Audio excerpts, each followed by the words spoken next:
We now return to Odysseys on History Television.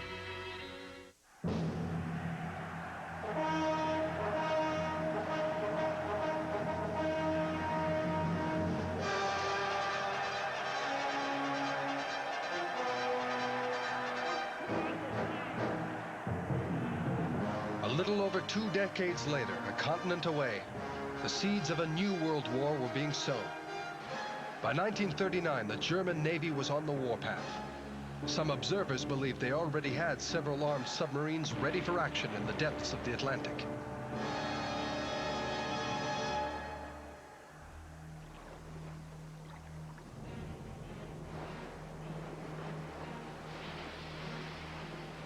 Since the Halifax explosion, little had gone right for the Navy. Its reputation was dragged through the mud by public opinion and the media. Top officers were singled out for blame and accused of incompetence. Hampered by criticism, the Royal Canadian Navy tried to pull itself together. Meanwhile, Germany was building submarines at a furious rate. The menacing presence of U-boats was beginning to weigh heavily on the government and the business community.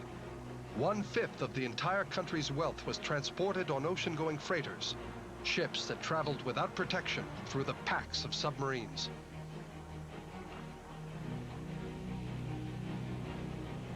The stakes were high. If Britain was conquered, its vessels and shipyards would fall into German hands. It was essential that Canada's Royal Navy be strong enough to support Great Britain in its war efforts. Fear drove the country to action. By 1940, the sound of the bugle and the wail of sirens spurred politicians to put aside their differences and work together. In the shipyards, workers began building corvettes and minesweepers, as well as outfitting merchant ships with weapons so they could do battle with the submarines. It was a Herculean effort. Although the country had been slow to react, all was not yet lost. The 100 vessels Canada began to build early in the war for coast defense were not ideal, but were suitable for anti-submarine work. So in the critical periods of the war, when everything hung in balance in 1941 and 1942, when Britain could only get about 120 ocean-going escorts out with the convoys, Canada was able to provide another 100. And when the United States came into the war and had very, very few escorts, Canada, by that point, had nearly 200 and was able to help out the United States. So we played a huge international role.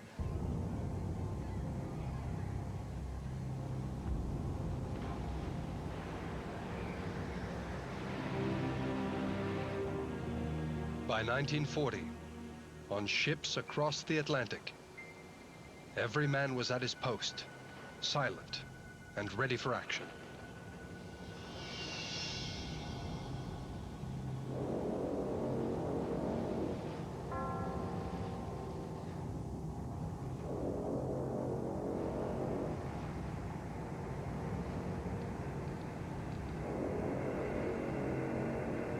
Through rain or snow, they forged ahead. Ice and raging seas battering the ships, as well as the morale of the troops.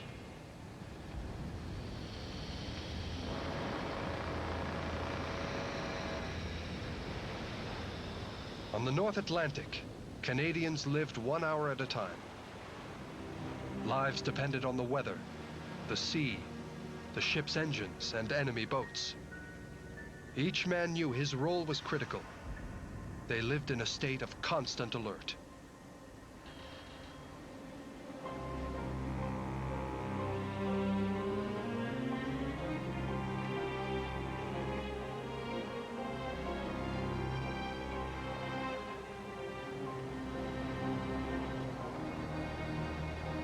In times of war, the middle of the ocean is a virtual hunting ground for submarines. The U-boats patrolled in a line, sweeping from north to south.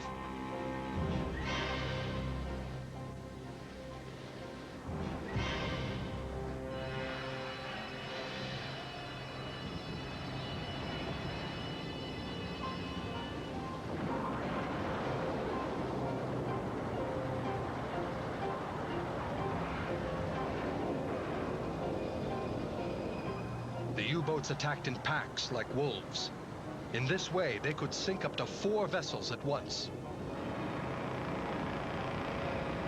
Some of the Canadian ships were poorly equipped, others unfit for battle. Crews had little or no experience.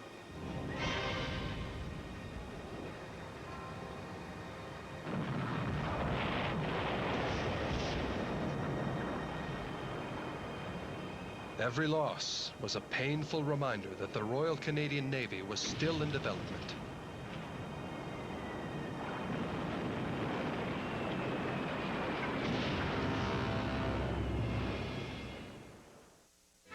We now return to Odysseys on History Television.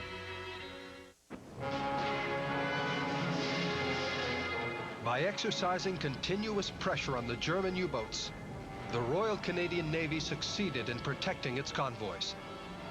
The fact that it successfully escorted over 25,000 merchant ship convoys to the ports of Great Britain would become one of its greatest accomplishments. Our anti-submarine forces mainly played a defensive role. We protected the convoys and the merchant ships, while the British and American navies developed new types of ships and new techniques to actually attack submarines. But nevertheless, we had a very good record. The Canadian Navy and Air Force together sank a total of 50 submarines, the latest research shows, of which over 30 were sunk by the Navy and somewhere in the order of 17 were sunk by the Canadian Air Force.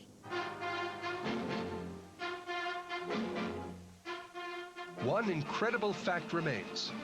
By the end of the war, Canada had the 3rd largest navy in the world, after the American and British navies.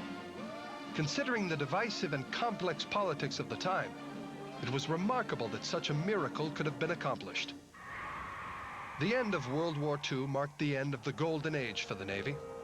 In subsequent years, the glow of its victories faded under a coat of rust, and political differences resurfaced once again. The climate of peace and détente brought about a shift in priorities.